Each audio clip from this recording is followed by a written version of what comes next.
Deepika ma'am, you could start. Okay, sir.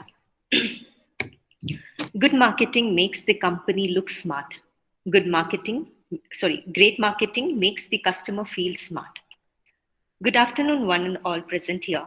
I, Deepika, Assistant Professor from Department of Commerce, welcome you all to today's guest lecture on consumer behavior and marketing mix.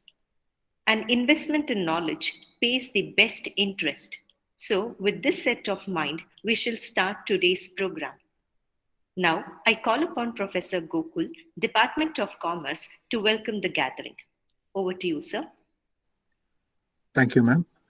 Good afternoon, one and all present here.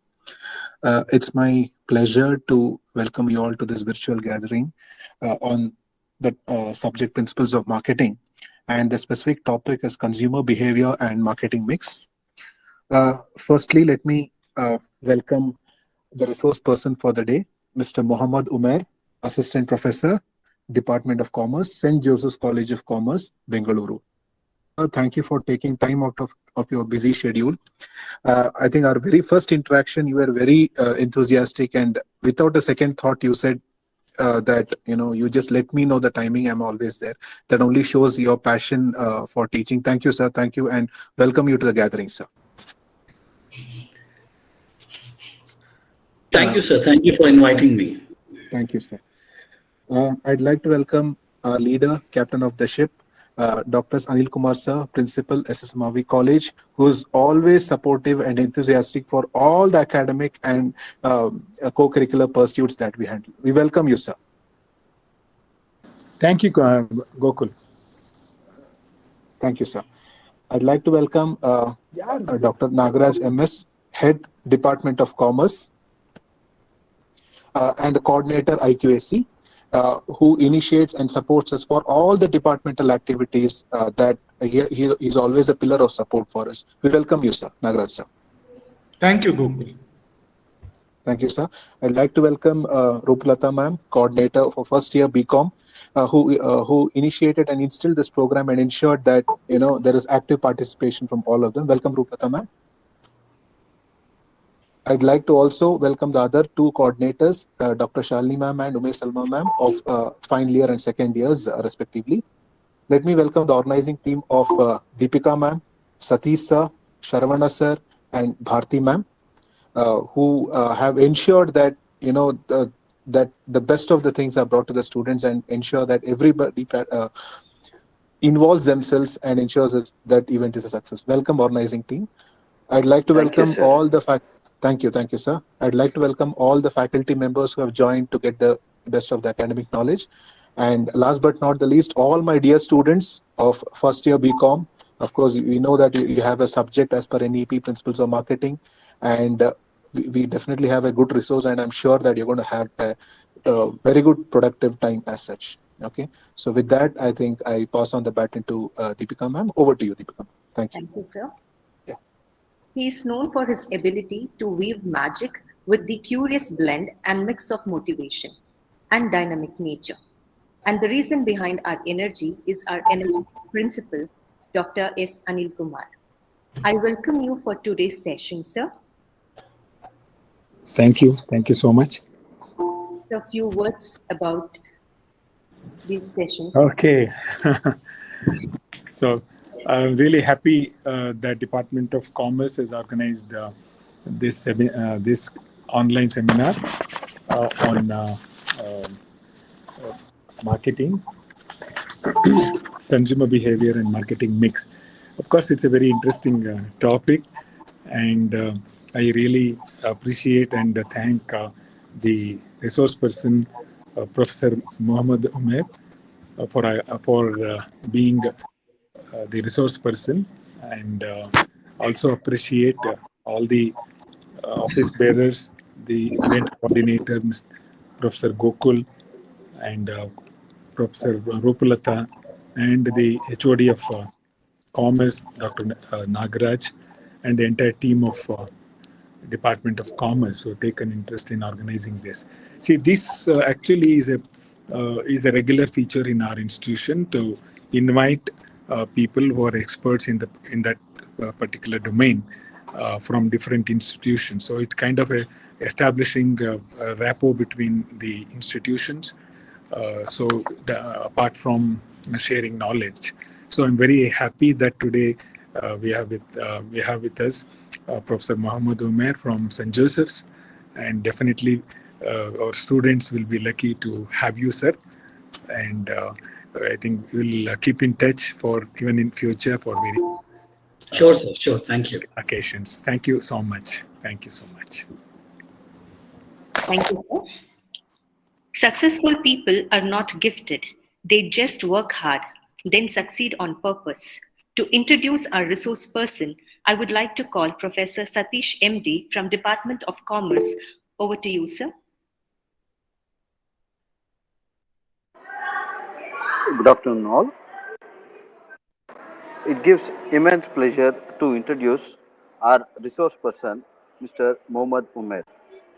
Mohammed Umair is a faculty member in the Department of Commerce at St. Joseph's College, Bangalore. He teaches finance and taxation courses for undergraduate and postgraduate programs. He also teaches students of MBA Executive Program offered by St. Joseph's Institution.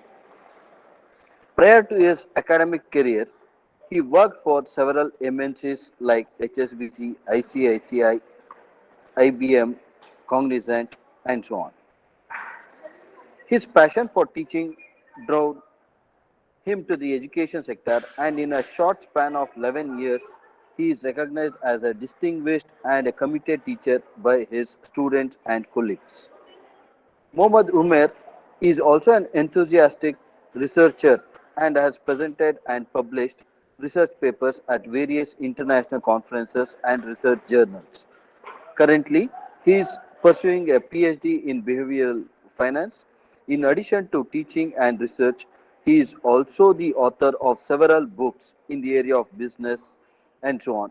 Also, he has authored marketing principles of marketing. Mohammed Umair is also known for his quizzing skills and has conducted more than 100 quiz shows for various college fests. Sir, we welcome you, sir. I request Mohammed Umair, sir, to take over the session.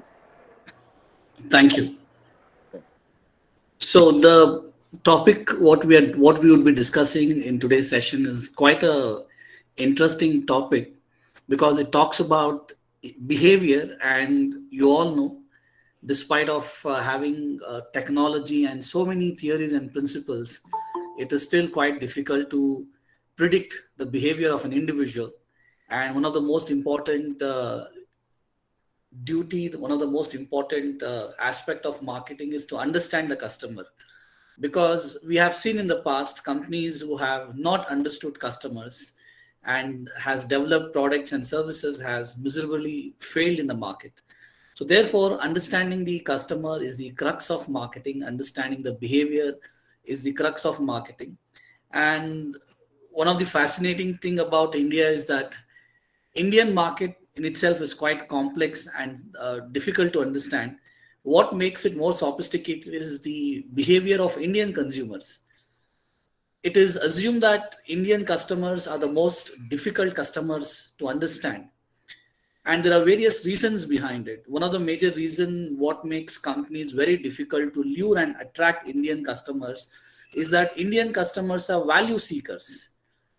Now, when we say value seekers, what it means, what exactly do you understand by value in the context of marketing? Value in the context of marketing is a comparison between the price what a customer pays and in return all that benefits what he receives. So that is what is called as value. An Indian customer is a value seeker, which means if you're paying 100 rupees for a product, definitely you want double the benefits, which makes it extremely difficult for companies to execute and deliver to a customer who is such value seeker. And that's one of the reasons why of late so many companies have disappeared from Indian market. In the year 2021, a lot of companies have said Tata and goodbye to India, which include some of the prominent and world famous companies originating from USA. Right? Harley Davidson had come to India with great ambitions. with great plans. Unfortunately, none of the plans could be worked out. And ultimately, Harley Davidson had to, in between, leave India, right? And same thing happened with another US based company called Chevrolet Motors. I'm sure most of you would have seen Chevrolet cars. It's one of the model called Chevrolet Beat, was a little popular car in India. And most recently, Ford also decided that India is not working out for it as a market and decided to leave India. So you see some of the big companies like Ford, they are world recognized companies. They are the companies who have good investment in R&D, in technology, in research. Companies like Harley Davidson, which is an iconic luxury classic bike maker. So some of these big brands have failed to understand Indian consumers. So why did, first of all these big brands fail? On what front? As I mentioned, all these three brands, whether it is Ford or whether it is Chevrolet Motors or whether it is Harley Davidson, all these three brands have failed to deliver what I generally describe it as customer value. That means they were not able to deliver the value proposition. Value proposition most of the times comes from price. Value proposition also comes from variety seeking behavior, right? Whenever you want to buy a product, whenever you want to buy something, you want variety, right? You want wider choice. And this is something which these brands were not able to offer. They were not able to offer value for money. They were not able to offer variety to the customers. As a result, all these brands failed and they have disappeared from Indian market. Even some of the established players like Maruti Suzuki, which for a very long time has remained an undisputed market leader and for a very long time has understood the crux of Indian consumer. For a very long time, Maruti has understood the fact that Indian customers are value seekers, right? When they buy a car, they want mileage, they want service, they want that family accommodativeness factor. So Maruti Suzuki for a very long time has been delivering this. But the beauty of consumer behavior is that our behavior does not remain stagnant.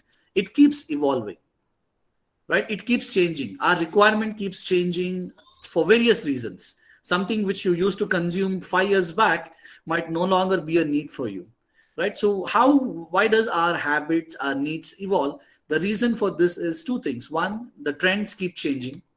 And second is the technology keeps advancing. On account of technological developments, on account of change in trends, what happens? Our needs also evolve, right? For the last 5 years, Pepsi and Coke are really struggling when it comes to beverage market. For a simple reason that over the period of time, people's attitude and behavior has changed, right? I remember when I used to be a student like you in BCom, I used to drink at least half a liter of Pepsi and Coke every day. But now look at how things have changed. Now people have become more health conscious. This concept of health consciousness was not there 20 years back, but all of a sudden there is a tendency here wherein more and more people are becoming health conscious. Now the reason why people are becoming more health conscious because the lifestyle of people have changed. The lifestyle which people used to embrace 20 years back and the kind of lifestyle what we are having is totally different. Now you might ask me what has changed our lifestyle? As I mentioned, trends, technology, right? How many of you really sleep at least for 9 hours a day in the class, right? The answer is none of us, right? According to a research conducted, human beings' average sleeping hours has shrunk. Now it is somewhere around 6.5 hours to 7 hours, which is a very dangerous sign because human body needs at least 8 hours of rest. That is minimum. We are not able to even achieve that minimum benchmark. So what is keeping us awake throughout the night? The answer is our mobile phones, because you don't want to get rid of your mobile phones. Even when you're on bed, you want to browse something, you want to watch some videos, right? So all these factors are impacting our lifestyle. People at a very early age of 30s and 40s are getting lifestyle diseases like diabetes, hypertension. This used to be diseases of the old once upon a time. Only if you cross 60, you will get all this. But now at the age of 30 plus, you have all these diseases. One of the reasons to blame for this is our lifestyle. We are not leading a healthy lifestyle. We are not sleeping adequate, right? The kind of food we are eating is very unhealthy. Our habits are not good, because of which we are exposed to these health hazards. As a result of this, there is all of a sudden an urge in the customers that they want to do something on their wellness. They have become a little more serious when it comes to health. So as a result of this, there is all of a sudden a great demand for organic products. Organic product industry has boomed in the last 5 years, which was never seen as one of the prospective industry. 10 years back, 15 years back, people hardly paid any attention for organic products. But now people are consuming organic products. The consumption has gone up. So many startups have come up in the field of organic products. All of a sudden, people have become more conscious about what they are drinking. So Coke and Pepsi both are highly aerated drinks, which contains high amount of sugar, right? So people don't want to drink either this. So as a marketer, right, as a Coke, as a Pepsi, as a brand, I know that people's behavior and mindset has changed towards my product. So what should I do? Should I continue to make the same product, or should I do something about this? The answer is, as a marketer, your job is to always respond to the changing needs of the consumer. Because unless you don't respond to the changing needs of the consumer, you cannot survive in the market. So that's one of the reasons now both Coke and Pepsi are slowly diversifying into health-based beverages. Right? Tropicana has a wide spectrum of choice. Pepsi is investing heavily in Tropicana. On the other hand, Coke has its Minute Maid portfolio, and all that money is now being diversified in building the Minute Maid portfolio, because both these brands are packed fruit juice segments, right? So this is the segment which is growing at the moment. So look at how things are changing. So as a marketer, you need to keep a tap on this, how consumer behavior is changing, how it is evolving. Because in case if you don't closely monitor how consumer needs are evolving, how consumer behavior is changing, probably as a marketer, you will become obsolete. You will become outdated. So as a marketer, you need to do two things when it comes to understanding consumer behavior. First is that you need to understand how consumer behavior has changed and how the consumer needs have changed, so that you can cater to that behavior and need. Another important thing what you need to do is you can also do a forecast as to what would be the future, right? In the future, what kind of needs might arrive in the future, what kind of behavioral actions consumers might display. So it's not just about understanding the present context, it is also important to equally focus on understanding the future perspective. So that's the reason marketing is quite challenging, because marketing revolves around customers, and customer behavior is not standard. And customer behavior changes from country to country, right? In India, consumers are price sensitive. Whenever you go to a shop, you only deliberately ask the salesman what is the price. But unless in some of the other countries like UK, customers are not price sensitive, right? So customers get offended when a salesman tells them the price, that this mobile phone is so much. But in India, we don't get offended. In fact, we want the sales staff to educate us, to give us information on the sale price, right? And customers in UK are very loyal to brand. Whereas Chinese customers and Indian customers are very loyal to price. We are not loyal to brand, we are loyal to price. So whoever is offering us the best price, we want to get associated with them. Tell me how many of you did start with Paytm? Initially, most of them were installing Paytm application in their mobile phone, for a simple reason that Paytm was luring customers by giving a lot of cashback. But as a marketer, these are short-term driven promotional strategies. A company cannot give offers for lifetime. A company cannot give you a discount price for a lifetime. These are short-term strategies. So what happened over a period of time, when losses were getting accumulated, Paytm slowly started shying away from these kind of promotional strategies. But what happened? You as a consumer, did you stick on to Paytm, right? So do you really admire and are you very loyal to this particular digital wallet called Paytm? The answer is no. What happens is, in any Indian mobile phone, right, or any student's mobile phone, you will find all the apps. You will have Google Pay also, you will have Phone Pay also, you will have Paytm also, because we want to compare and see who is giving us the best deal, who is giving us the best offer. So that's the reason this makes extremely difficult for the market to stay in the market and continue with the competitive landscape, because Indian customer always want more for the price what he is paying. So Indian consumers are value seekers, right? Now, let me define you the concept of consumer behavior. Let me quickly share the presentation which I have here with me. So this will give you a better understanding of what consumer behavior is and what exactly happens in the context of consumer behavior. So when we say consumer behavior, basically consumer behavior refers to a set of actions which is displayed by the consumer. So these are behavioral aspects which a consumer exhibits. These are his reactions. So these reactions and emotions are displayed not just at the time of buying the product, but these actions and behaviors are displayed throughout the buying process. Now, consumer starts with the process of searching the information. Whenever you want to buy something, the process begins with information search. And given the fact that we are living in a era of information and technology, we have become tech savvy, right? So even for smallest things, we always look for information on Google. So we are more acquainted towards gathering insights, seeking information before we could take some decision. If you want to join a college after your PUC or after your degree, you obviously you want to find out which are the colleges that are available, what are the options, what are the kind of courses they offer. You want to compare different colleges, right? And how do you gather all this information? You gather all this information on internet, because internet as a platform is now has made access of information quite easier. If you want to buy a mobile phone, what kind of behavior would you display? When a customer buys a mobile phone, what happens is he straight away does not buys it, but first he gathers insights. Which is the latest model? Which are the available brands? Which brand is giving you what kind of offer? Which brand is giving you what kind of features? So first you want to gather insights. Now, in order to gather insights, what is the platform? The platform where you can get great insights about buying a mobile phone is YouTube.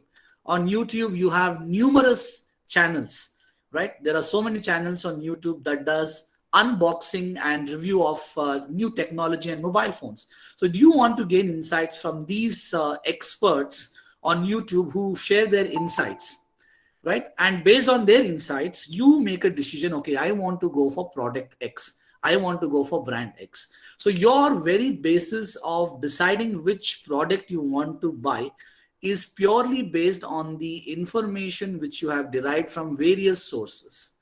So as a marketer, what should I do now?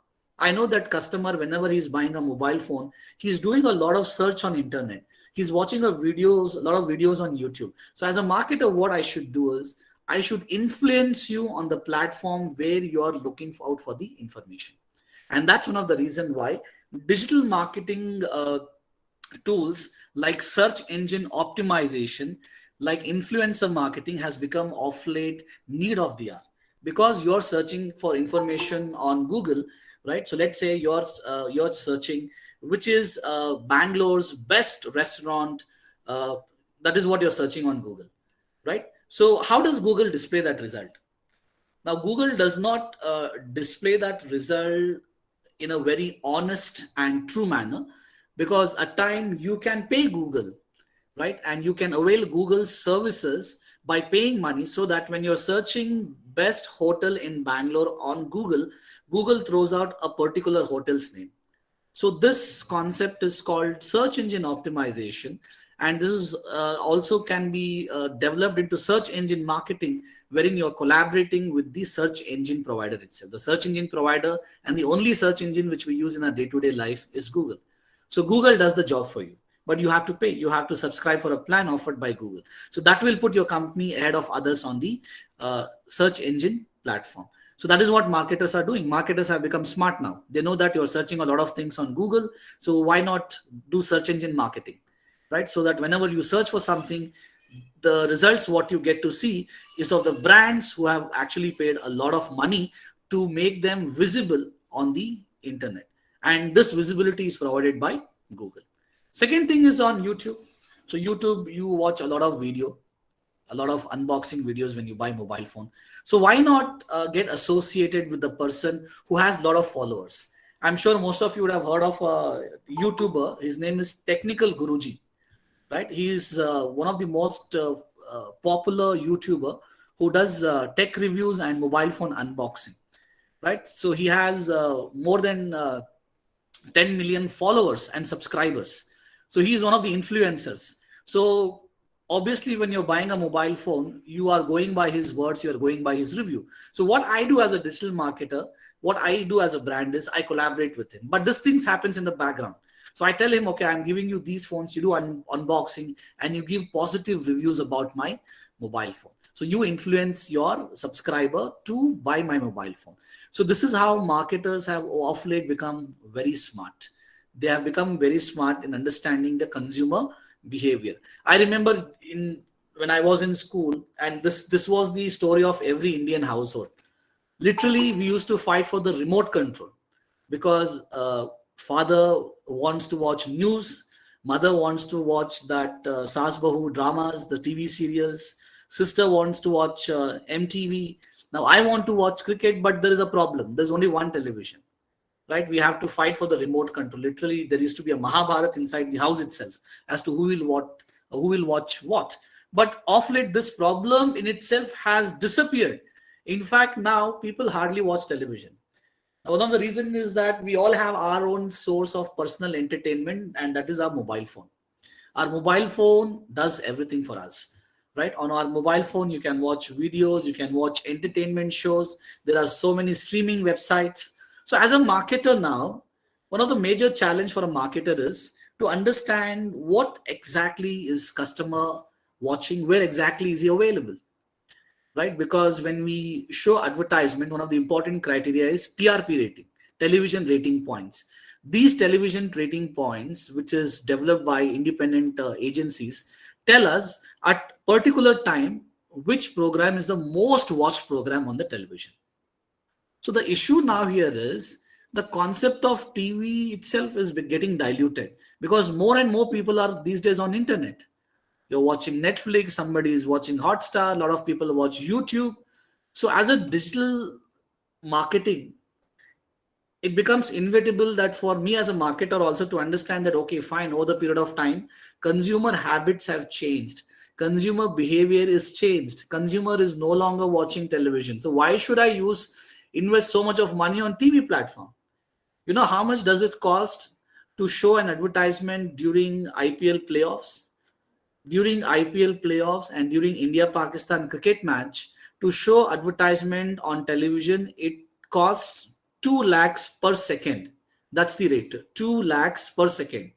On an average, an advertisement runs for 20 seconds. It means the company has almost spent 40 lakh rupees just for 20 seconds. So it is so expensive. So therefore, marketers these days have become very smart in understanding that they don't want to waste their marketing budgets, advertisement budgets, by showing advertisements on those programs which are not being watched on those platforms in which customer is not present. And that's one of the reasons why most of the marketers these days are switching to online marketing, whether it is YouTube or whether it is your online streaming websites. Marketers wants to make a present there. One of the reasons why marketers have changed from conventional TV platform to the online marketing platform is because customer viewing habits has changed, customer behavior has changed. So that's one of the reasons I said you that we need to keep a track on customer behavior. So therefore, when we say customer behavior, you're understanding this behavior throughout the process. The first process is information searching, right? So another point you need to understand is that we don't do information search for all kind of purchases. Information search happens only for non-routine purchases. Imagine your mother gives you 10 rupees and she tells you go and buy curry leaves from a nearby store. Would you visit 10 stores, 5 supermarkets to find out who is offering the best curry leaves? The answer is if you do this, your mother will not allow you inside the home itself. Because when it comes to buying routine products like groceries, whether it is other household items, we don't do information search. We don't do extensive research.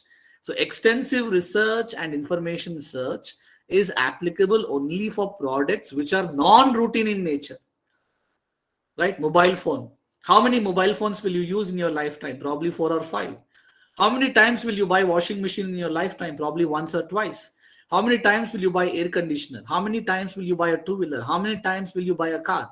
The answer is these are non-routine decisions. So for non-routine decisions, consumer does extensive information seeking behavior. He indulges in this information seeking behavior. Whereas for routine purchases, this kind of behavior is not being exhibited by the customer. So you as a marketer need to understand for what kind of products customer is seeking information from which source, so that you can present on that particular source and catch the customer, right? Somehow lure the customer on that particular source itself. So this is important.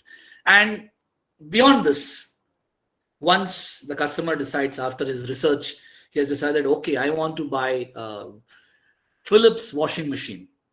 He has come to a conclusion. So then what happens? Purchasing happens.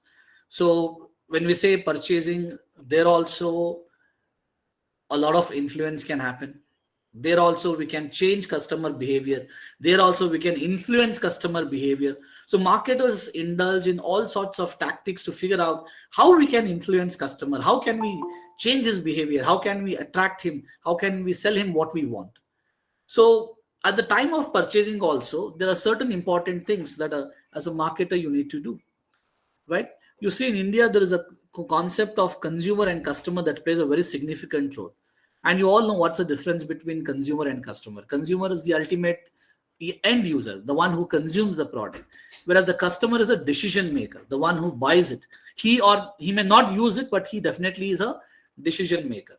Now, most of you during this pandemic, since the edtech industry was on the boom, right? We had new online education companies that got started during this pandemic, and leveraging on this opportunity, even Byju's did a lot of marketing. You know what Byju's is into. Byju's is also an online education company or an edtech company, and Byju did pay a lot of money and got Shah Rukh Khan on board as a brand ambassador. So I'm sure you would have seen this advertisement wherein Shah Rukh Khan is explaining that how Byju can transform a student's perspective and give better insights about the subject concepts. So in this, Shah Rukh Khan was trying to hardly market and push for Byju's product. But to whom? Shah Rukh Khan was marketing this product. But who was the target audience? Was it children or was it parents? Byju's ad was targeted to children or was it targeted towards parents? The answer to this question is that Byju's ad was not targeted to children, but it was more targeted towards parents. So Byju had a clear-cut understanding that it is the parents who is going to spend for the subscription and enroll their child in the Byju's learning program. So therefore, first you need to convince parents. So therefore, Shah Rukh Khan was specially brought in because he has that charismatic personality and way of appealing that convinces anybody. So therefore, he was brought in to explain to the parents that if you enroll your child in Byju's, he will become genius. He will have a better understanding. He will learn better. So imagine Byju would have done a lot of understanding and brainstorming that our focus, even though the product is meant for children, but you should first convince parents. So look at the psychology, how it works. But it is not a standard, but by and large, this is how things work in Indian context, right? If I ask you a question, who is the head of family? In Indian families, who's the head? Is it father or is it the mother? There's always a conflict, right? So some say father is the head of family, some say no, mother is the head of family. But as far as my understanding is concerned, right, a lot of you are saying father is the head of family, but the truth is that father is also under the influence of mother. It is nothing wrong to say that father is under the control of mother. It might not get depicted, but yes, invariably that's the fact. And that's one of the reasons, if you are a company, if you really want to sell products, if you really want to reach out to the customers, right, you have to first convince Indian mother. As a brand, if you convince Indian mother, the product will come to house. But as a brand, if you're not convincing Indian mother, the product will never come to the house, right? So that seems to be a quite interesting psychology. And that's one of the reasons why you see in most of the Indian advertisement, the focal point, right, is on the mother. Mother is buying washing machine. Mother is shown buying refrigerator. Mother is buying Complan. Mother is buying Horlicks. Mother is buying shampoo. Mother is buying soap. So why is this depiction of mother has become so instrumental, especially in fast-moving consumer goods, especially items which are usually used in household? The reason is mother plays a very significant role in Indian culture. And that's one of the reasons why, whether you're an Indian brand or a foreign brand, you need to understand that in India, we follow strong family system. Our decisions are taken by keeping entire family in mind. And mother is the central figure of the family. She is the influencer. So if you're able to convince her, very easy. I'll give you an example. Let's say you want to buy a mobile phone, right? Your dad is willing to sponsor it, and your mother is accompanying you to buy that mobile phone for you. Okay, you're very clear that I want to buy a Xiaomi uh, 11, right? Which is one of the model recently launched. So Xiaomi Note 11 mobile phone you want to buy. So where you want to buy this? That is not your headache. Your mother is the responsible person. So first what happens is your mother takes you to a showroom, right? Directly Xiaomi showroom, me out store. So there your mother, right, tries understanding about the pricing and all that, but she doesn't buy it, because as I told you, we Indians first want to have comparison. We have this whole notion of value seeking, variety seeking. So first your mother goes to me showroom, then she goes to Sangeeta Mobiles, then she goes to Purvika Mobiles, and finally she has decided to buy that mobile phone in Purvika Mobiles. Now, why did she buy the mobile phone in Purvika Mobiles? Why she did not buy that in me showroom or Sangeeta showroom or Giriya's showroom? The reason is Purvika mobile phone had a very appealing offer. The offer was you got the mobile phone, but with that mobile phone, dining set was free. So in this way, Purvika has smartly understood that most of the customers who come to my store, they always accompany their mother. So I have to not just convince the consumer who's buying the mobile phone. Most importantly, I have to convince the mother, the customer who's paying for it. So how can I attract this customer? How can I attract this lady who's influencing the decision? The answer is simple. You have to also attract and give the offer. And that's one of the reasons why your mother will end up buying the mobile phone in Purvika, because Purvika Mobile is giving a dining set free with that mobile phone, right? So a lot of times decisions gets changed at the place of purchase. So as a marketer, when I said that you have to influence the customer when he's searching the information, even though you might influence, but things might change at the place where the purchasing actually happens. So that's the reason I said merely influencing the customer and understanding where the customer is searching is not enough. The next stage is equally important. The next stage is equally crucial.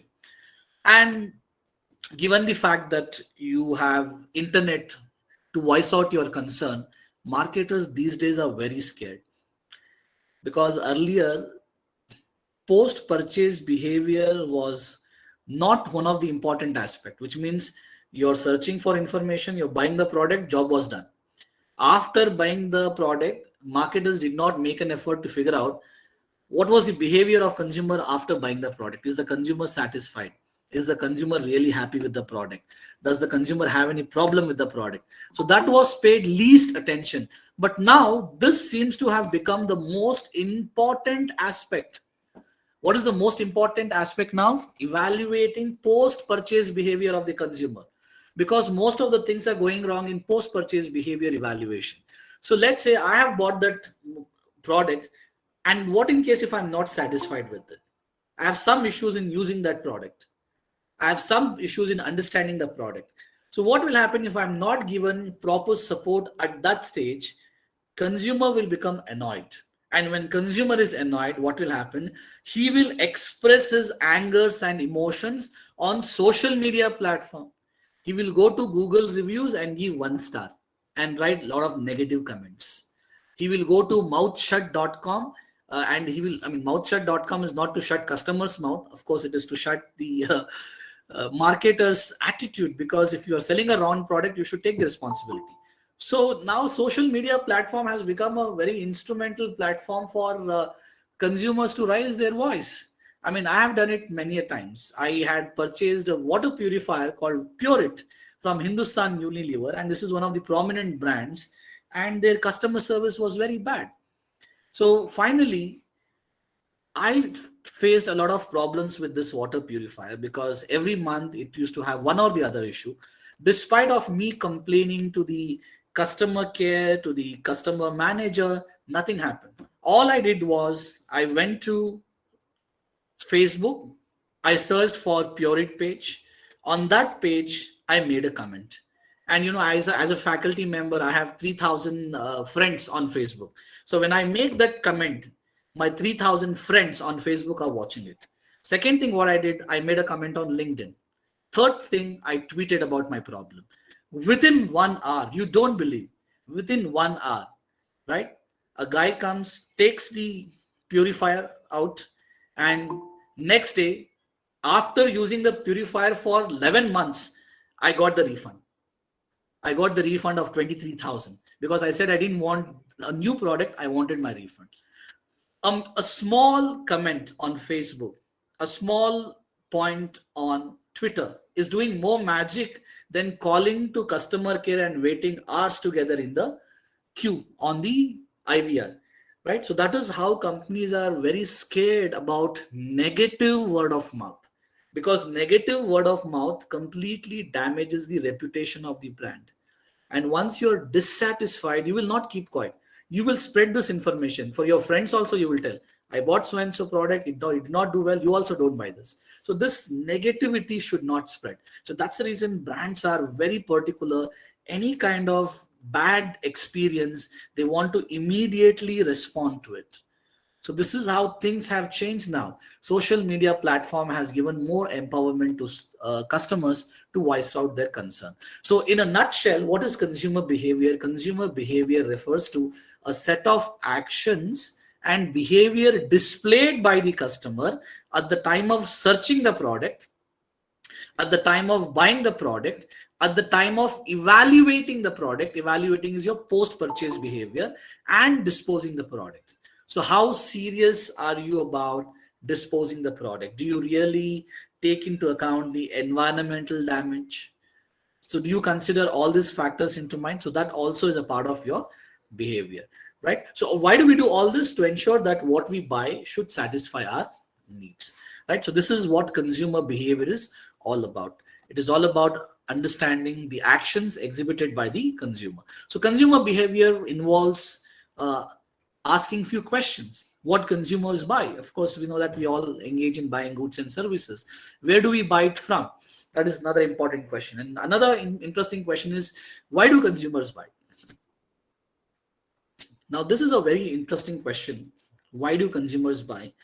And it has 2 points here. One is for our physiological satisfaction, and the other one is psychological satisfaction. So we need to understand, okay, physiological satisfaction, it makes sense. Why are you buying a bike? Because you don't want to get yourself stressed by walking in this humid weather. You don't want to go to your college, back to your home in BMTC buses. You don't want to use public transport. You don't want to use metro, because having your own transport gives you the best convenience. So that's the reason you're buying a bike. So buying a bike is reducing your physical stress. So it's more for a physiological purpose, right? Why are you eating food? Physiological purpose. Why are you using a mobile phone? Because it helps you in managing your things. It helps you in communication, right? So most of the products what we buy in our day-to-day life, it's actually more to do with physiological purpose. But what is the psychological purpose? The concept of psychology is very important here, because in 40,000 rupees, if 40,000 is your budget, or let's say 1 lakh rupees is your budget, and in 1 lakh rupees you want to buy a mobile phone. So one of the options what you have is to buy an Apple iPhone. But when it comes to the actual application and use, when it comes to the benefits, when it comes to the features, you know that a 40,000 rupees phone from OnePlus, a 50,000 rupees phone from Samsung offers you 3 times the benefits and features what an Apple iPhone can offer. You're very much aware that Apple iPhone, when it comes to features, it is on a very lower side. But despite of this, why there are certain set of people who are very crazy about Apple iPhone brand. Why certain people are very crazy about Apple products. In fact, when Apple product gets launched and when the product hits the store, people become crazy. They stand in the line to buy it because they want to be the first person to buy the product. So they stand in 2-3 kilometers queue line in USA.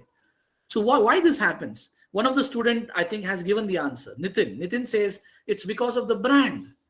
And you're absolutely right. So brand has to do more with psychology, right? Brand is more to do with psychological aspect, right? So that Apple brand has created certain emotions in me, and it has made me a loyal customer of Apple.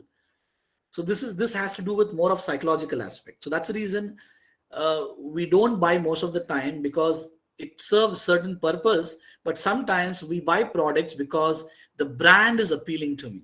The brand is directly getting associated with my type of personality.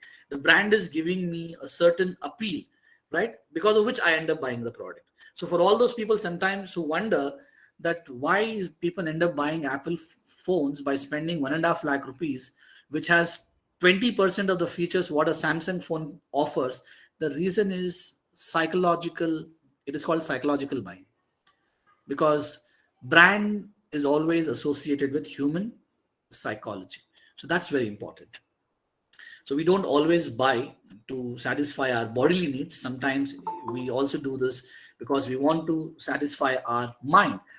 When do we buy? It all depends what we are buying. So sometimes certain products we buy every day. Some products we buy once in a lifetime.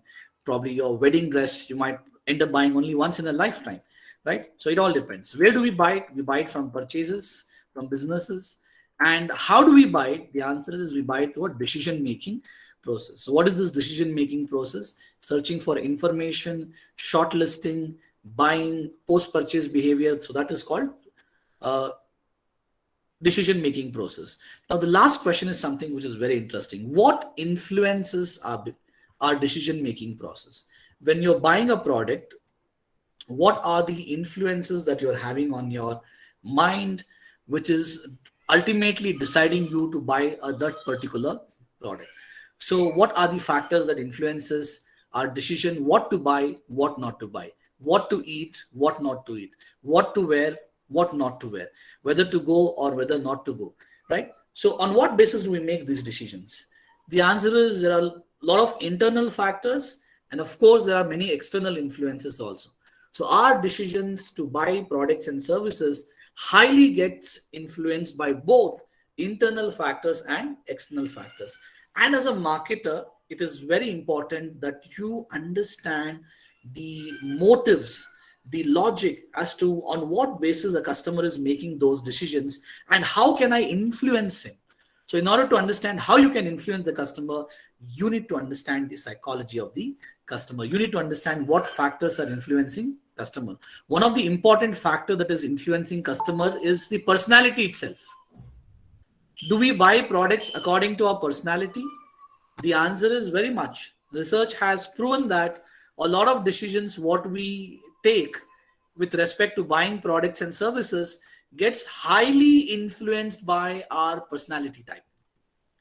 Imagine you are an individual who is adventure seeker. You're a person who is very flamboyant. You're a person who takes risks, right? So you are adventure seeking character. You're a person who is flamboyant. You're a person who wants to take risks.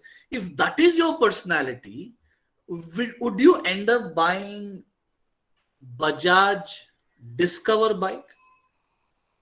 Or would you end up buying KTM? Or would you end up buying Harley Davidson? So what happens is at time, what we buy depicts our personality type. Now, personally, I don't like riding vintage bikes, classic bikes like Bullet, whether it is Harley Davidson, Triumph. So many brands are there in India now in this segment, right? I prefer a bike which should be very convenient for me to travel in Bangalore traffic. I should go with ease to my college and come back. So I am a person who wants convenience. I am not an adventure seeker. I'm going to college not for an adventure ride, right? So look at the requirement. So that is my personality type. My personality type is a type which seeks convenience, not adventure and thrill. But there are a lot of students out here who are listening to this lecture who have a personality type which always want to seek adventure, who wants thrill, who wants flamboyancy. For you, obviously, Bajaj Discover will not suit. TVS Victor will not suit. Honda Shine will not suit. So you will definitely end up buying an adventurous bike, an adventurous brand. So therefore, we can definitely say that what we buy is based on our personality type. And scientists have done research as to what are the personality types. So they have done an assessment of different generations that have gone by in the past and generations which are prevailing and generations which are about to come. So they have made a comparison which generation has what type of personality. Let's look into that. That's quite interesting. So first one, you have baby boomers. So baby boomers, don't get confused that baby boomers means babies, right? Baby boomers refers to population which is old, which is born after 1950s, right? So 1946 to 1964, somebody who's born in this period, they're called baby boomers. So obviously, when you reflect upon your family members, I would say your grandparents will fall in this category. Your grandparents will fall in this category. So you just now correlate whether your grandparents, right, whether they have this personality traits in them, in case if they're alive, in case if they're not, unfortunately, then you try to relate it, right? So these kind of baby boomers, right, this kind of generation, right, has these attributes. They are achievement oriented, they are confident, they are career focused, and they're very responsible. So these are the kind of behavioral traits which was found in this generation. Of course, the next generation, probably maybe your parents who fall in this category. So what kind of behavioral and personality attributes do they have? So they like freedom, but they don't misuse it. They also are very responsible, right? And in terms of technology, they can use it. They're not very well versed and expert like you, but they are comfortable somehow in using it. Obviously, your grandparents will have tough time in operating your Android mobile phone, in operating that smart TV which you have on your which you have in your house. But your parents somehow will learn how to operate that smart TV, how to operate the smart gadgets, right? So they are technology-wise, they are okay, and their work, they work to live and they don't live to work. So this is another attribute, which means that older generations were more focused on employment, on working, but the next generation, Generation X, they did play a lot of importance to work, but they were not so workaholics also that work was their life. They used to work for life, but work itself was not their life. So that's the difference between the Generation X and the baby boomers. So these are the differential attributes. Now, the next category is 81 to 2000. Now, if you're a first year BCom student, I'm not sure you would fall in this category, right? So what are the typical attributes of this generation? This generation is tech-wise, they're okay. And they're independent also, right? So when we say independent, they want independence. They don't want their parents to question them. Yelliga hogidde, ellinda barta idiya, right? Yen marta idde, all these questions they don't want, right? Because they get annoyed. They want some sort of a freedom. They are very enigmatic and they're very global in perspective. Means that they don't fall prey to this, some of the superstitious beliefs that exist in our society, and they are not that culturally inclined. They're more global perspective. So they embrace Western culture very well, right? Other cultures very well. And the next generation, which is something which you people who are listening to this lecture, which you students, most of you fall, is this category. And now you see and match whether you fall into this category or not. You're more realistic and not idealistic. So you're not highly convinced with the ideals that exist in the society. Do good, good things will happen to you. There are so many philosophical things. You might think these are philosophical things, but some of the customs, what your parents follow, society customs, you're not very serious in adhering to those because you're very realistic, right? You don't want to follow certain philosophical things. And you demand a lot of privacy, right? And God knows why you want so much of privacy, but yes. Entrepreneurial spirit, when we say entrepreneurial spirit, you don't mind taking risk. You don't mind doing things which others have not done. We are very creative. You have that risk-taking ability in you. That is called entrepreneurial ability. Multitasking. That God knows better, because even now, when you're listening to my lecture, I don't know how many other things you're doing at the same time. And technologically reliant, which means without technology, you cannot live. So this is Generation Z. What about the next generation? What about our children? They are called Generation Alpha. They are born after 2010, and they are perceived to be the most complex generation of all. And they're very materialistic, very selfish, very cunning. And without tech, they can't live. And better educated. In fact, all their parents are well educated, right? So look at the differences in terms of personality types. Now, the question which you need to ask is, as a marketer, why do I need to understand all this? Why do I need to know all these personality types? The answer I've given you, that most of the time, what we buy is based on our personality, right? Let me tell you a very interesting example. For a very long time, Maruti Suzuki has become an undisputed leader in automotive and car making sector. But at the moment, Maruti Suzuki is struggling. It is limping. And its shares are also not doing well in the stock market. The reason why Maruti Suzuki is struggling, because of this. Maruti Suzuki did not understand the generation gap. Why do youngsters like you, why do people from Generation Y and Generation Z are not preferring Maruti Suzuki? Is because they perceive Maruti Suzuki to be their dad's car. Maruti brand means dad's brand, not our brand. That's the perception. That's the attitude. The reason Maruti has not evolved. For a very long time, India's largest selling car was Alto. People used to buy small cars, hatchbacks like Alto, Swift, Santro, i20, i10. Small cars. India was a market for small cars. But things have changed. The Generation Z, the Generation Y, don't want a small car to be their first car. They want SUV like Hyundai Creta, Kia, right? This segment itself has changed. While baby boomers and Generation X preferred small cars, whereas Generation Y and Generation Z prefers big cars, SUVs. So look at the change in the personality type. Look at the expectation, right? People don't mind spending 10 lakh rupees on their first car at the moment. But it was not the case in the era of baby boomers and Generation X. Money was a very scarce resource. Only one person used to work in the family. But now what's the situation? Families have become more smaller. We have more nuclear families. In that nuclear family, mother is also earning, father is also earning. Children are confused. Where do I spend so much of money on? Right? Look at how things have changed. And that's one of the reasons why this generation prefers sports utility vehicles.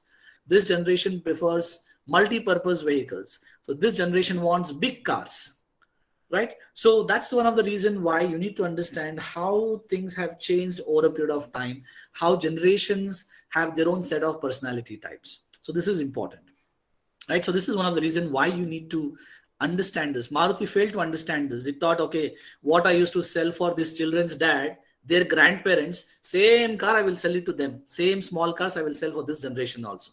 So unfortunately, Maruti did not understand that people's personality has changed. Generations have evolved, and every generation has a different choice. And because of which Maruti now is left behind. India's leading car makers now includes Kia. In terms of sales, I'm talking, not in terms of market share. In terms of sales, Kia has taken over India's market. A brand which is hardly 3 years old, 4 years old, right, is doing extremely well in India now. Hyundai is doing well.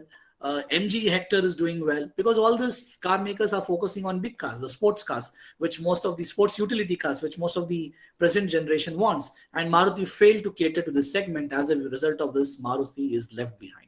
So that's the reason it is very important to understand the personality type, because what we buy is influenced by our personality. And it is very much visible, right? I want to give you some examples to support this point. Probably one or two instances which will help you to understand better perspective. When I was in PUC, right, I remember at that time, I used to take my dad's Kinetic Honda all the way from Radhajinagar to Malleshwaram, right?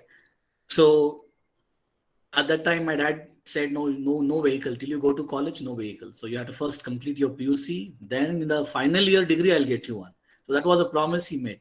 So I was behind some of the recent models at that time. So one of the recent model at that time was Hero Honda Passion. I mean, after both Hero and Honda got separated, now it is only Hero Motor Corporation, but at the time it was Hero Honda. So that was one of the most sensational bikes. It used to look so elegant, right, and so stylish. So I thought, okay, I will go for Hero Honda Passion because it looks so attractive and stylish. And you know what was the slogan of Hero Honda? Hero Honda Passion, made in a studio, not in a factory. Look at the style statement. Because these slogans at times are extremely important in marketing because it actually creates an appeal, right? And it is making a statement that the bike is so stylish that it is made in a studio, not in a factory.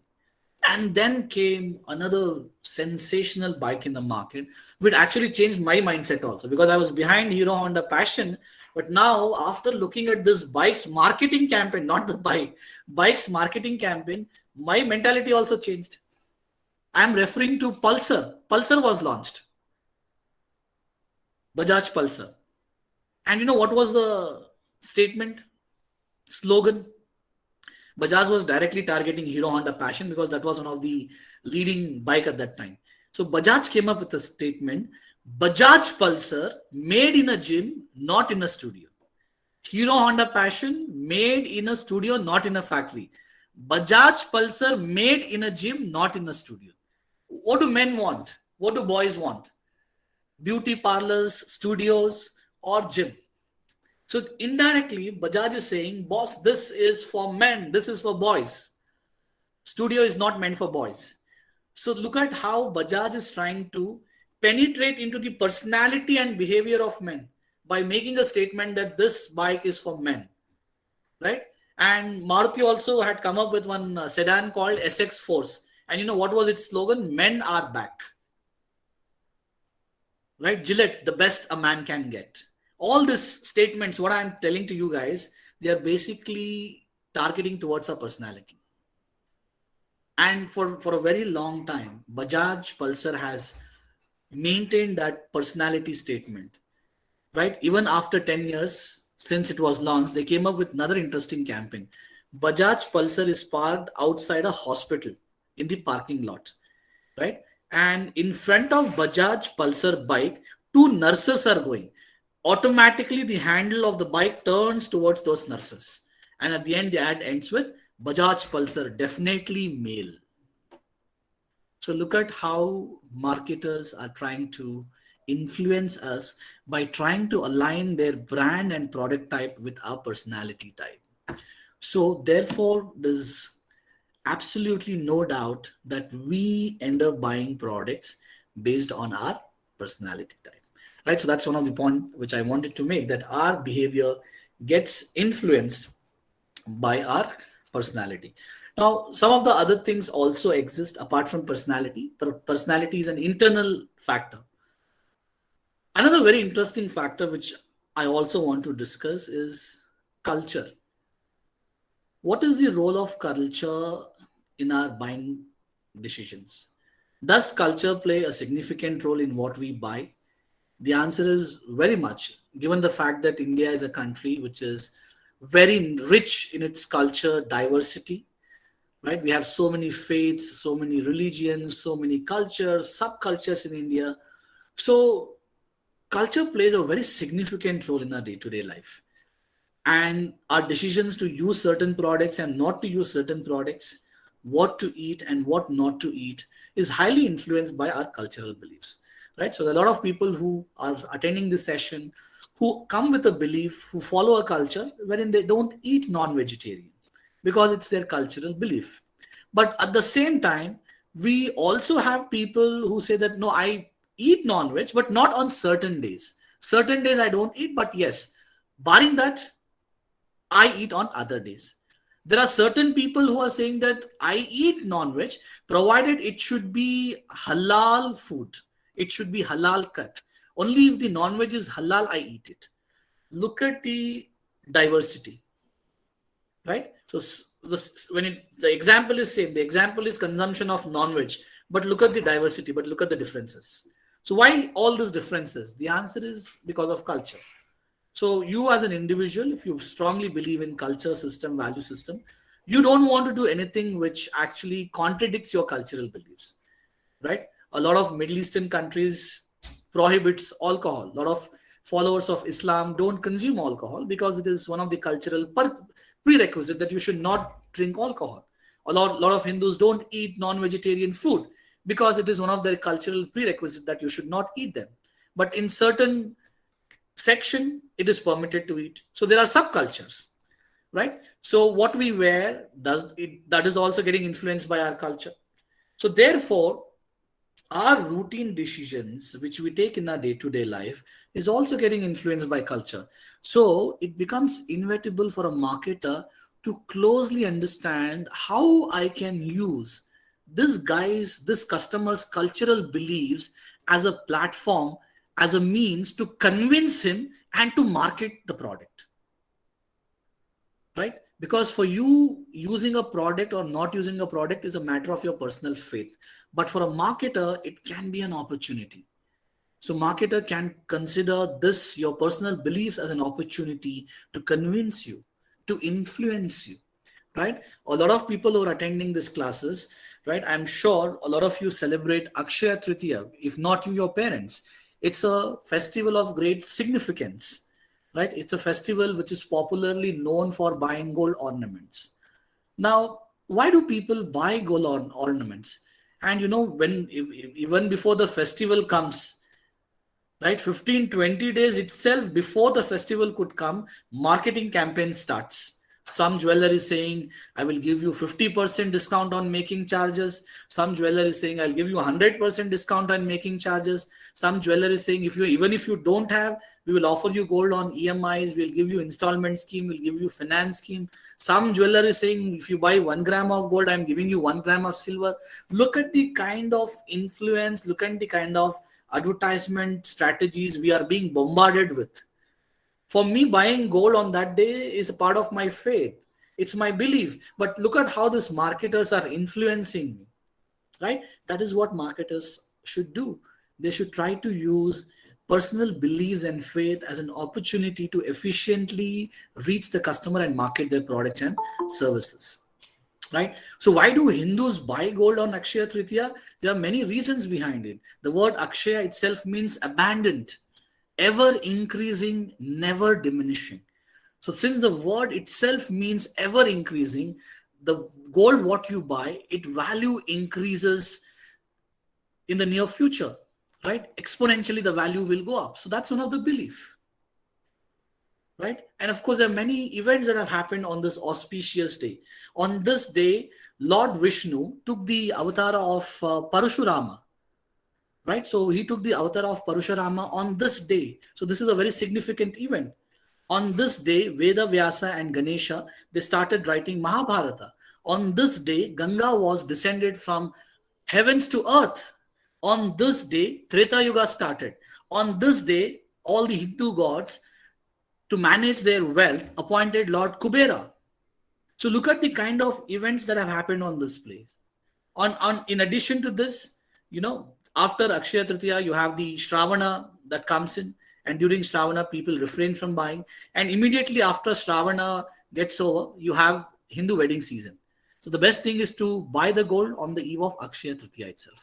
So for you, the reason why you have bought gold is your personal beliefs, personal reasons, which I, as a marketer, is trying to use this as an avenue to push for my products. So the point which I wanted to make is a lot of decisions, what we buy, what we don't buy, what to buy, what not to buy, gets influenced by our culture. So marketers need to understand that they should not end up hurting sentiments and cultural beliefs of customers. This is something which they should abstain from. And most importantly, they can use this as a platform to market their products and services and to reach out to the customer. So this is Also, one of the reasons why people follow people who follow cultural beliefs strictly, their decisions are highly influenced by cultural beliefs. Right now, what we buy, to be honest, also gets influenced by our age group. At every age group, our decision to buy products keeps changing. So the age group which you are into, you're a teenager, right? So at this age, where do you spend a lot of money on? Most of the teenagers spend a lot of money on eating, shopping, dating, right? So this is the age where you spend a lot of money on.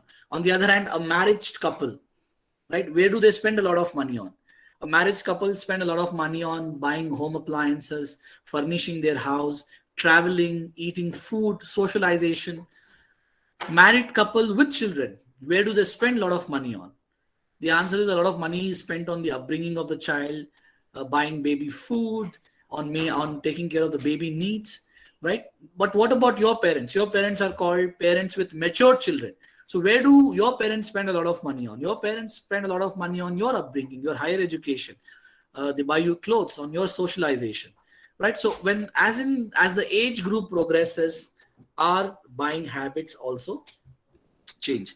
Now, why should I need to understand this as a marketer? Is because I need to see the prospectiveness of the market. Even before I could do a business in a particular country, I need to assess whether there is a demand for my type of product in that country or not. Only then you should launch a product. Otherwise, you should refrain. One of the reasons why Harley Davidson failed is because Harley Davidson's average motorcycle price is 10 times the average per capita income of an Indian. That's one of the reasons why Harley Davidson failed, because there was no market for Harley Davidson bikes in India. This is something which Harley Davidson did not understand. So it becomes very important for a marketer to understand whether they have relevant target market for their group or not. Now, you all are aware that India is a country which has large amount of young population in the world. We are the country with youngest population in the world. So if India has large amount of population which is young, I did mention a point that where do young people spend a lot of money on? Eating, shopping, dating, right? And that's one of the reasons why you have so many quick service restaurants now. QSR, quick service restaurants, did not exist during your parents' age and your grandparents' age, right? During their age, when they were young, when they were teenagers, they did not have Cafe Coffee Day, Barista, Costa Cafe, Starbucks, Pizza Hut, Pizza Corner, Dunkin' Donuts, Creamy and Crispy, Taco Bell, Domino's, Papa John's. All this did not exist. Why all these quick service restaurants have become so popular these days? Because this generation, in terms of the volume, exists on a very large scale. There is high population of teenagers in India, right? And they also have purchasing powers because their parents are funding them and they are earning on their own. There are employment opportunities.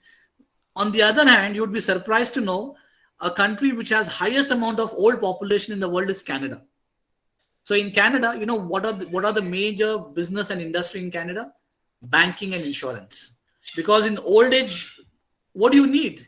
In old age, you will not go to Barista or Cafe Coffee Day, right? In old age, you don't go to a disco or a pub. In old age, you want social security, right? You want regular income. You want somebody to support your healthcare services. So therefore, in Canada, you have highest number of banks, you have insurance companies, banking industry, insurance industry is very strong. It is one of the biggest industry there. Right? So that's the reason marketer also need to analyze this so-called age group factor, which would help him to decide what type of business is more suitable for the given market. Right? So that's the whole logic behind doing analysis of this age group, because what we buy is based on our age group. So age group becomes one of the important factor what we buy and what we don't buy at a specific age group. And motivation. Motivation is an inherent factor which comes from within, right? So depending on your level of motivation, you decide what you want to buy, what you not want to buy, what you want to strive for, what are your goals, based on which you have to make your purchase decision. We all have studied Maslow's need hierarchy theory. I'm sure all of you are aware of this diagram. You must have studied this in your HR or management, right? But what is the application of Maslow's need hierarchy theory in marketing? Because Maslow says when it comes to satisfying our needs, we follow a certain hierarchy. First, we try to fulfill our physiological needs, our bodily needs. Then we go to safety needs. Then we go to social needs. So Maslow is saying you should follow this hierarchy. An individual follows this hierarchy. He does not break this hierarchy. Is it very true in the context of marketing also? Let's say I have not eaten for the last 1 week.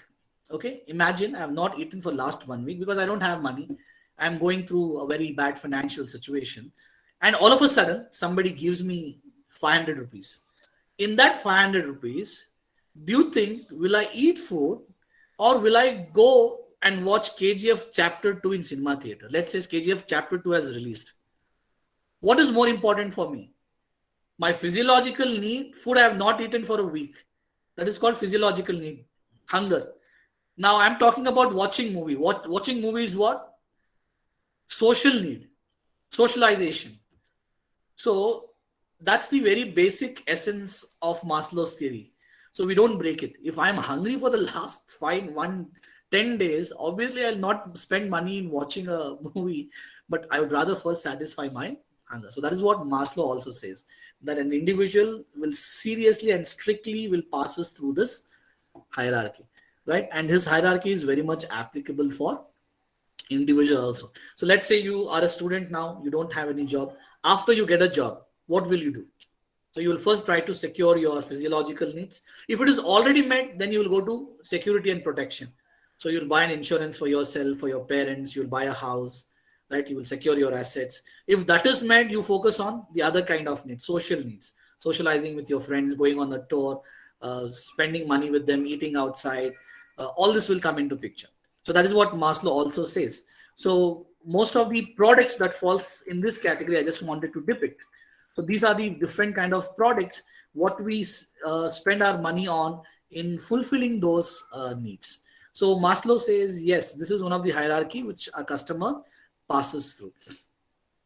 So this is also something which influences us what to buy and what not to buy. Let me give you an example. Let's say I'm one of the world's richest man. I'm born in a very rich family. For me, psychological needs is not at all a concern. Safety needs also is not a problem. But the problem is that I'm overweight. I'm 135 kilos. And I feel extremely awkward and awful to meet my friends. Right? I always live in isolated world because I don't like myself. I don't like my friends making fun of me because I'm very overweight. So for me, what becomes more important here is social needs. So I want to spend a lot of money on this. I want to take up a diet plan. I want to hire a personal trainer. I want somebody who can assist me in losing my weight so that I find myself more connected with my group. So social need becomes more instrumental to me than anything else, right? So it all depends on your requirement, on your motivation.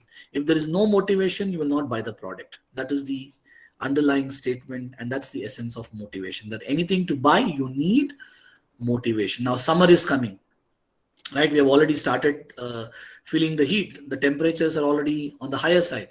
Now we are somewhere in 31 and 32. Last minute was 26 to 28. So now there is a increase in the mercury. So what will happen now? This will trigger motivation.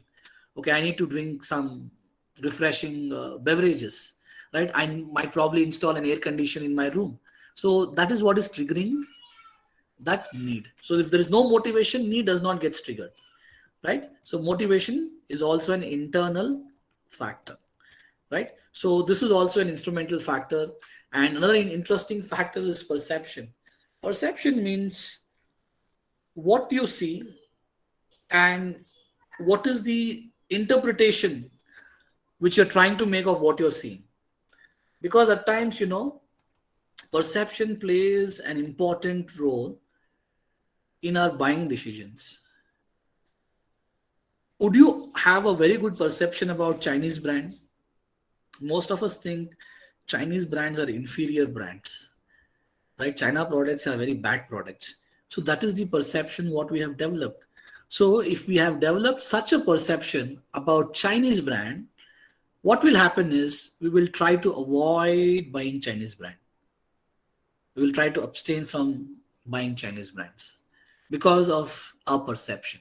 So perception is your understanding of a particular thing and how you interpret. Now I'll show you an advertisement. This advertisement is of a particular beverage, fruit pulp based beverage. This is mango slice, which most of you are aware of. Now look at the poster. This poster was put up as an outdoor campaign, and Katrina Kaif was hired as a brand ambassador, and this campaign did extremely well. It did work out very well for Pepsi.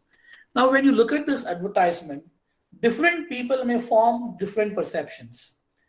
Now if I am riding a bike in Bangalore, traffic, pollution, humidity, heat, by looking at slice, I may probably think, okay, probably the moment I find a store nearby, I'll stop there and probably have mango slice.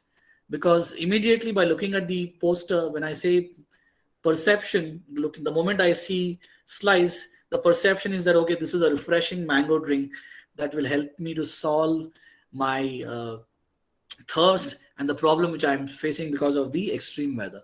But somebody, rather than focusing on mango slice, is more inclined towards Katrina Kaif, because Katrina Kaif is very appealing.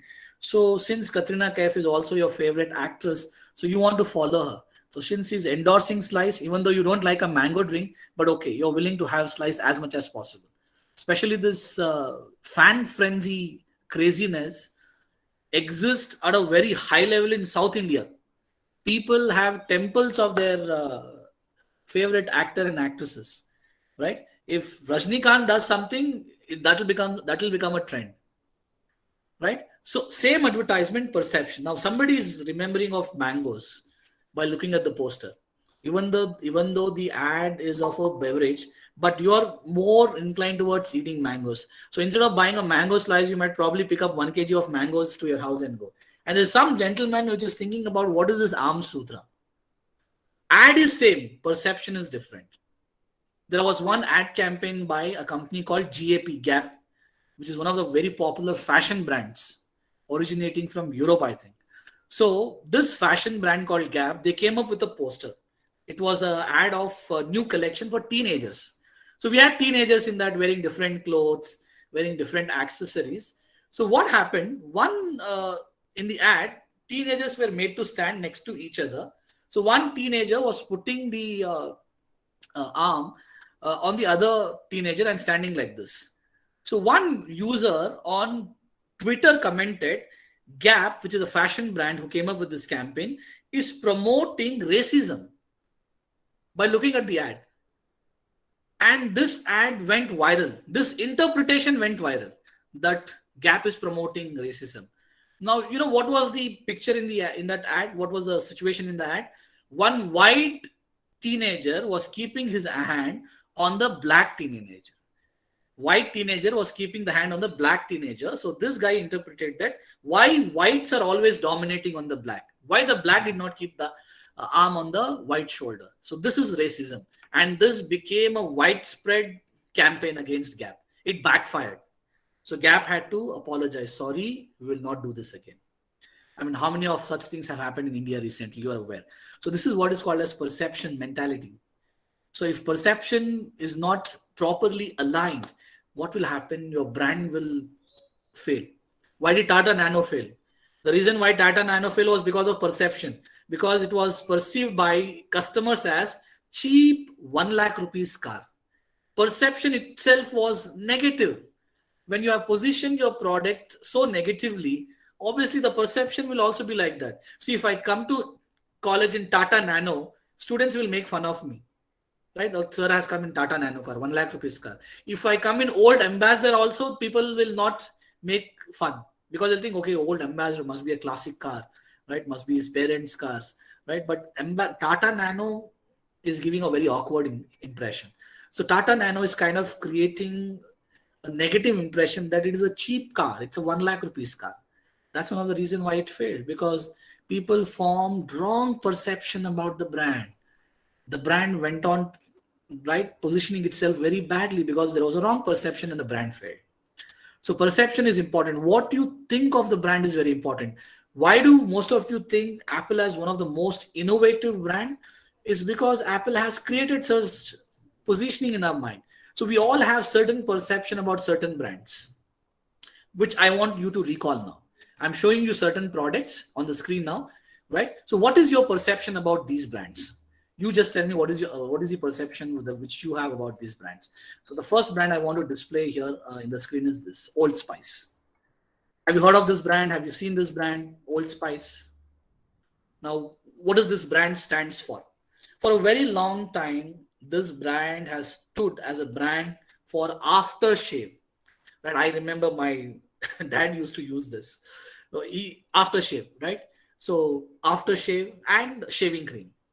The moment I see Old Spice, that is what comes to my mind.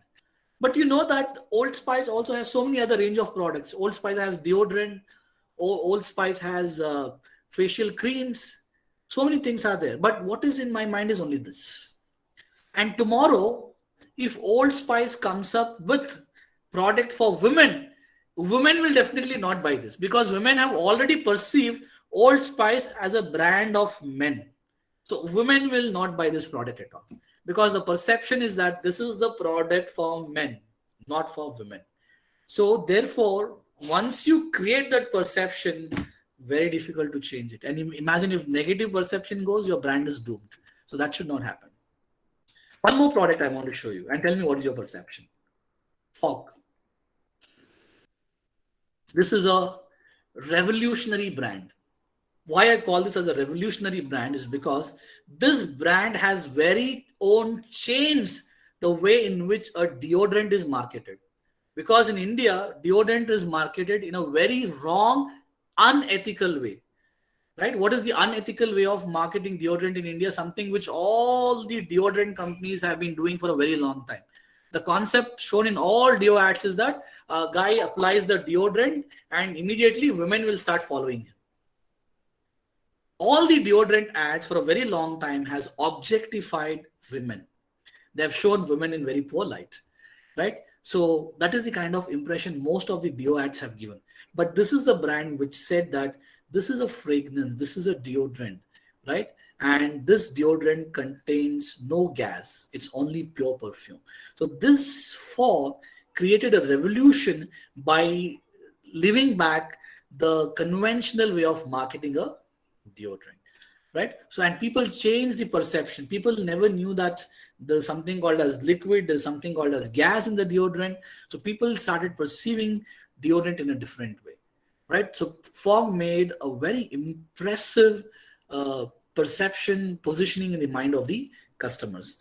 Axe, right? Axe, or this is one of the brands which objectifies women, which says that the moment you apply this, all the women will start following you.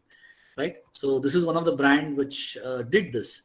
I remember one more interesting thing that once I entered my brother's room and the moment I entered, he was trying to hide something in his cupboard.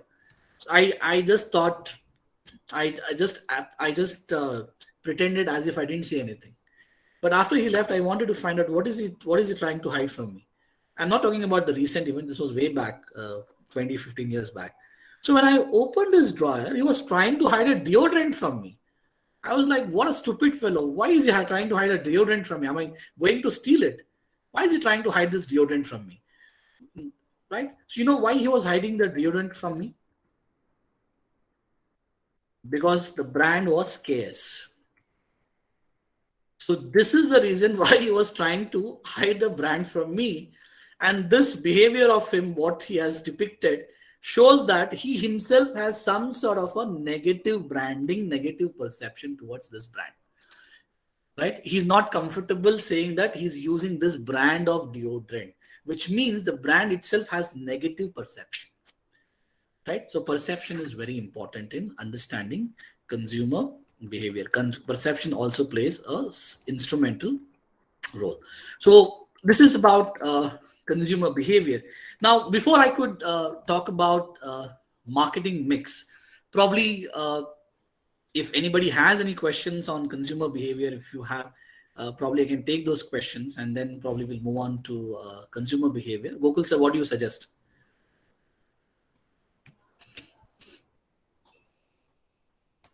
Or shall we take the questions at the end?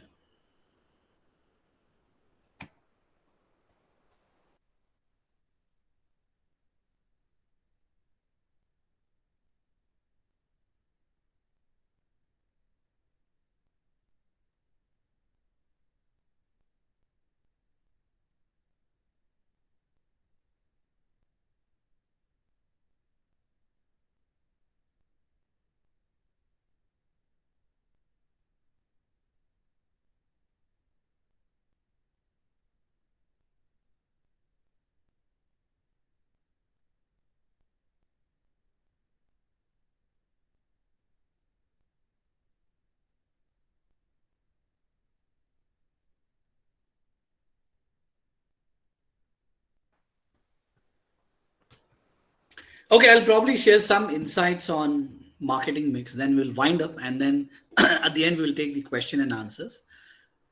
So when you look at companies which are successful and companies which have failed, when we do a head-to-head comparison, one of the things that emerges as a solution, as an answer, is that all those companies who have terribly failed, one of the major reasons why these companies have failed, because they were not able to make and deliver a product which had the capability of satisfying and delighting the customer. Most of the companies fail because their product lacks uniqueness. Their product lacks competitive advantage. There are two ways of fighting competition. And these two ways of fighting competition are the two important aspects of marketing mix. Any company you close your eyes and think of fights competitions using these two weapons. When I say weapons, don't think AK-47 or a nuclear bomb. Companies have their own weapons to fight competition. The first weapon to fight competition, this is a very important weapon, right? Now what happens is, when new product comes into the market, that newness disappears in few weeks, because once the product is successful, everybody will try imitating that product. Everybody will copy that product. That is how industry and business works. Most of you at your home, you have a set-top box. Some of you have the so-called dish antenna, which is fixed on the terrace or outside. And from that, you get signal to your set-top box and you watch your TV, right? But this concept of set-top box and having a dish on the terrace is a new concept. It is not a very age-old concept, because earlier we used to watch television using the analog cable connection, which used to be provided by this so-called cable wala, right? So these cable guys used to come and install cable, all that used to happen. But what happened? The government of India passed a new bill in the parliament called digitization of cable services, which made it mandatory that anybody who wants to watch cable TV in India should have a set-top box.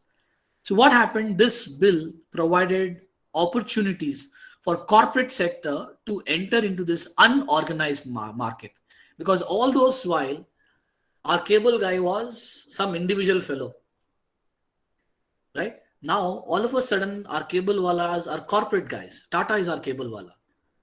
Airtel is our cable walla, right? So all these cable companies entered into this business because government made it mandatory that if you want to watch cable, you should have set-top box or you should have a dish, only then you can watch. This paved way for new business opportunity, and then came the flood of big corporate companies venturing into this business. Now the problem is, when you don't have a choice, you're forced to acquire, buy, use whatever is available. For example, let's say at that time, the first company to venture into this business was Dish TV from Z. So Dish TV launched this product, and when Dish TV launched this product, there was no competition, only Dish was there. And Dish TV was charging a very high price for the set-top box, for the dish, for the channel package. The pricing was very high. Only rich people, only affluent people, the elite class used to afford this product. But what happened the moment other companies saw an opportunity and they saw that Dish TV is making nice money and it is charging premium profits, premium pricing, everybody started venturing into the same business. Then came a flood of companies. So then we have Airtel, Reliance, Videocon, Sun, everybody doing the same business. Now, if there is no choice, I am forced to avail the service from whomever it is available. Now, if you want to travel in a train, you have no option but to travel in government train, because in India, we don't have private trains, right? So therefore, if that is the situation, you have no choice. Even if the service is bad, you have to accept it. But that's not the case. Here you have too much of choice. Which one will you buy? Will you buy Airtel? Will you buy Videocon? Will you buy Sun? Will you buy Dish? Which one? Which product will you buy? The answer is, as I told you in the beginning of my lecture, Indian customers are value seekers. They want cheap and the best. Then started the first strategy, the first weapon to fight the competition. The first weapon to fight the competition is called pricing. Pricing. What are the 4 P's of marketing? Product, pricing, place, promotion. So one of the P's of marketing, which is pricing, can be a weapon to kill all your competitors. This pricing can be a weapon to become a market leader. And that is what Sun D2H did, a South Indian company. They offered the set-top box and the dish just for 499 rupees, and all the channels were free. So within 1 month, Sun D2H got 1 million customers because of the pricing strategy. Now others competitors cannot keep quiet, so they also started offering same price. And then some competitors said, okay, Sun is giving for 499, I will give you for 399. Some said 199, some said free, absolutely free, just pay the monthly subscription. So this is how the first weapon, pricing, is used to fight competition. I mean, you might not know the evolution and the history of DTH, direct to home cable industry, but I'm sure you were all part of the revolution of telecom that happened in the last few years. Telecom industry started way back. My first phone my dad got was Sony Ericsson phone. And at the time, Hutch was one of the mobile phone operator. Now Hutch has become Vodafone.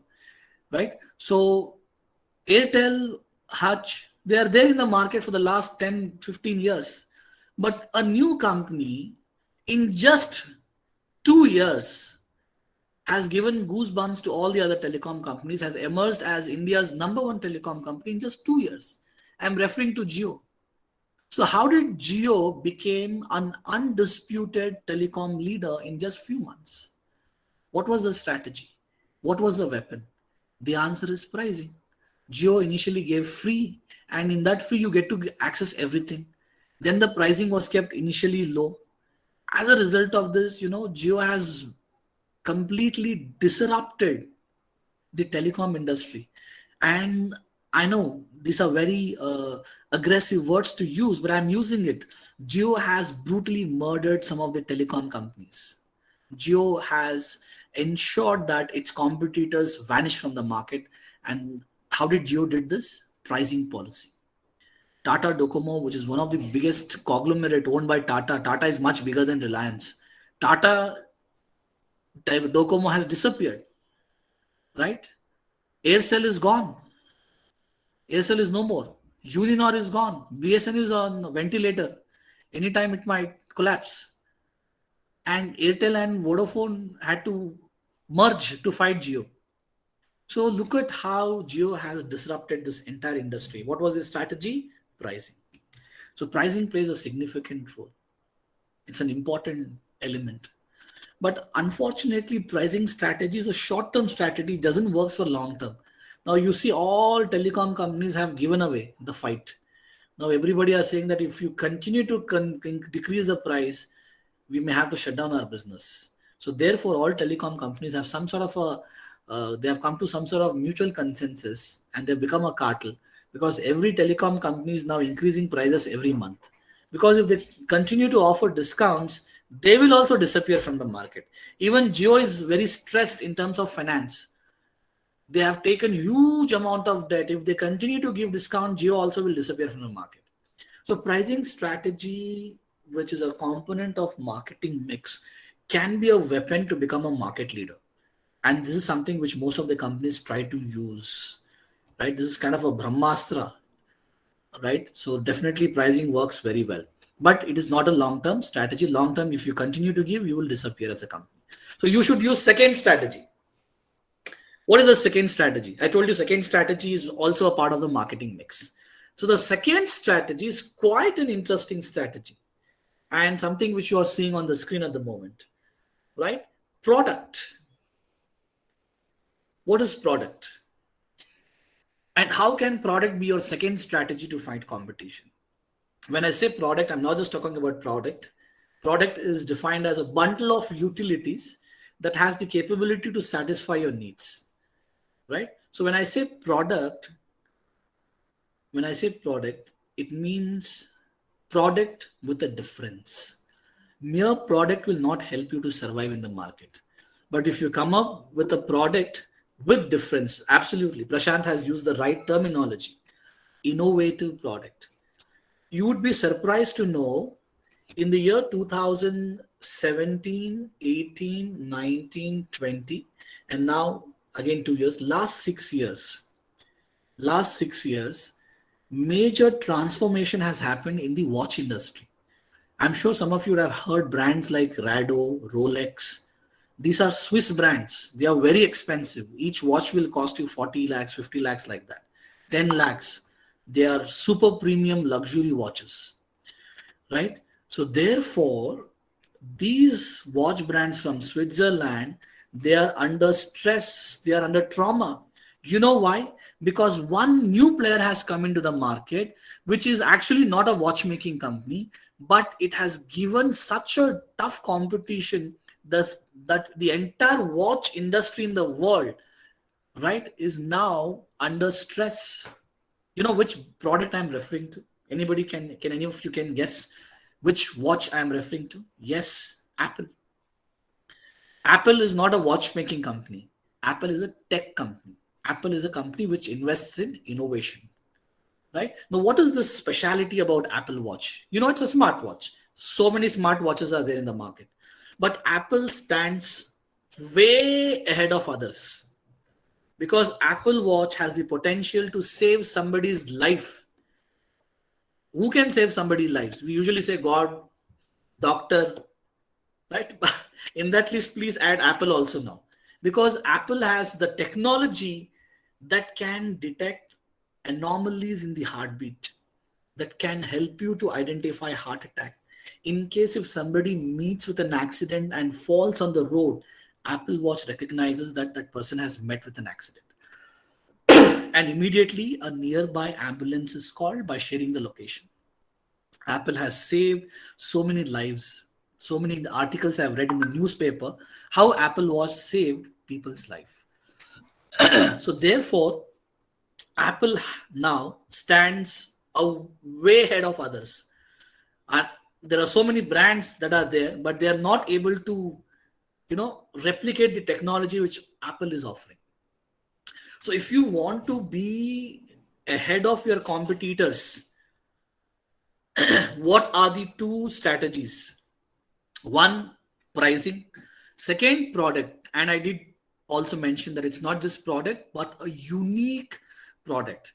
A product that is different from the rest, best from the rest, right? And that is what you should be focusing as a marketer on. How many of you have recently seen this program called Shark Tank that was broadcasted on Sony? Right now, this is a program in which investors pitch their ideas, in which individuals pitch their ideas, and if the investors are convinced with their ideas, you know what will happen? Investors will fund them, right? So it's kind of a show for entrepreneurs who are seeking for funds to expand their business, to start their business. So most of the participants who presented their ideas in this program called Shark Tank, every participant was asked this question: in what way your product is unique? all the participants who presented their ideas, who pitched their ideas, who pitched their products for funding, all of them were asked this question: how your product is unique. Because in the absence of this so-called unique factor, product will not stay long in the market. It will become like any other ordinary product. You will not have competitive edge over your competitors. So therefore, product and pricing play an instrumental role in the success of the organization. It helps a marketer to quickly acquire the market share, expand and grow, and stand apart from rest of the competitors. So this strategy is extremely important. And a company which has used both the strategies, pricing as well as product, is Sunfeast. Right? Sunfeast was way behind Parley, and Sunfeast was way behind Britannia. But Sunfeast used both pricing and product mix well in order to bounce back, right? So Sunfeast launched some of the innovative products like Sunfeast Dark Fantasy, which turned out to be one of the cash cows for Sunfeast. Sunfeast launched another product called Mom's Magic, Sunfeast Cookies. All this did help Sunfeast in bouncing back in the market. But anyways, success, in order to achieve success in marketing, one or two strategies is not sufficient. It should be ongoing. So you will use one strategy, somebody else will come up with a better strategy. Again, you have to use another new strategy. So it keeps evolving. You cannot say that once I use a strategy, it will go on forever and I will remain number one company forever. That is highly impossible. Marketing is not like a racing track where you race and you become a winner. Marketing is like a highway. Right? The moment you think that you have overtaken all the cars and you are ahead of others, you will find somebody is already ahead of you.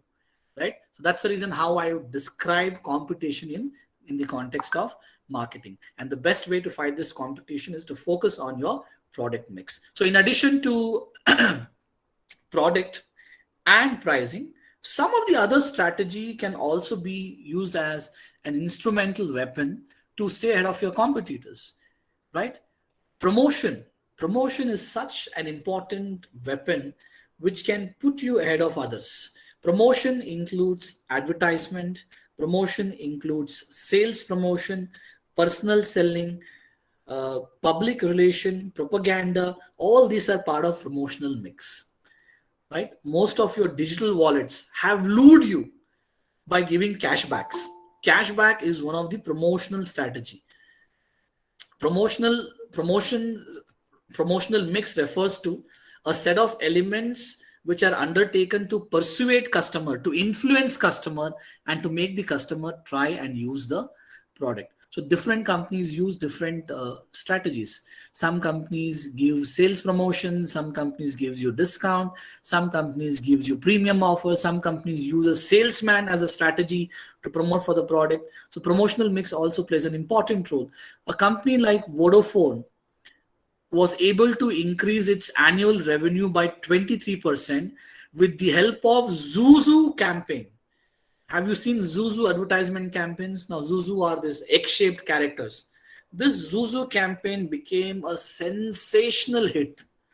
It became one of the most watched, most liked marketing campaigns, advertisement campaigns in the history of advertisement industry. So look at how one advertisement campaign and carefully selecting the concept, how marketers can increase their profitability. So promotion also plays an instrumental role. So we will use the last 5 minutes for questioning, right? So even though we have 4 important constituents in the promotional mix, which includes your pricing, product, distribution, which is your place. And in the era of pandemic, we have new distribution channels that have emerged, right? No movie producer would thought that there is a way to release a new movie apart from theater. But online streaming platform created a new way of distributing the movies, right? So pandemic has disrupted the age-old wisdom and strategies, and new things have emerged in terms of distribution platform. Also, e-commerce became the backbone during pandemic. Most of the companies were selling their products using e-commerce platform, an industry which was under severe stress, which is your entertainment industry, did use streaming platform as a new channel of distributing movies. So distribution is a strategy in which you have to think how my product will reach from the point of manufacturing to the point of consumption. What channel should be used and which channel is the most ideal channel. So that introspection is done in the third decision, which is place or distribution. And of course, the fourth one is promotion. So we will take now a few questions from the audience probably. Dear students, if you have any questions, please put it in the chat box.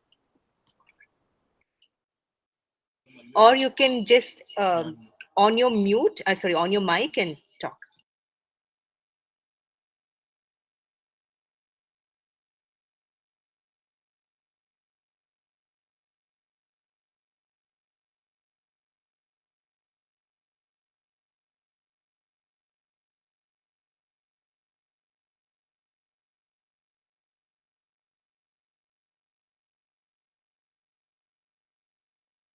Rakshita, you have any question? She's raising her hand.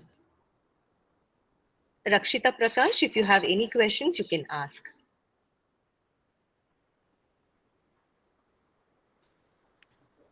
No questions, students? Okay, then we shall go ahead, sir. Yes, ma'am. Okay. Thank you so much for enlightening us with your knowledge, sir. I think all the participants are enriched with such an informative sessions today. Thank you very much once again, sir. Thank you, ma'am. I request you to kindly share your PPT to us, sir. Definitely, I will do that. Yeah, thank you so much, sir. And now I call upon Professor Sarvana, sir, to render vote of thanks.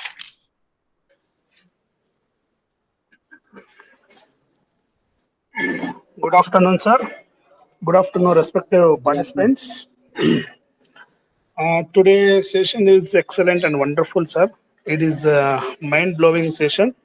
I am personally thankful to you, sir.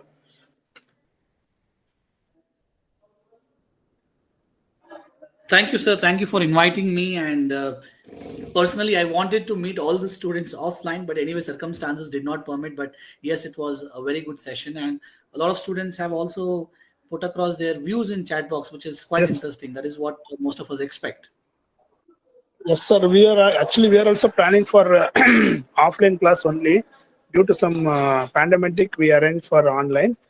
Definitely, we will arrange for offline guest lecturing or workshop regarding consumer behavior and product mixer, and especially for the marketing department. And I am personally thankful to our principal, Dr. S. Anil Kumar, and IQSC coordinator and department of head, Professor Nagaraj sir. I am thankful to you, sir. And event coordinator, Gokul sir, and first year coordinator, Ruplata madam, and organizing team members all, and all the students. I am personally thankful to you. Thank you very much for us. Thank you once again. I am thankful to today's eminent person, that is Mohammed Umair, Professor and Department of Commerce, St. Joseph College. Once again, I am thankful to you, sir. Thank you very much, sir. Thank you. Thank you very much.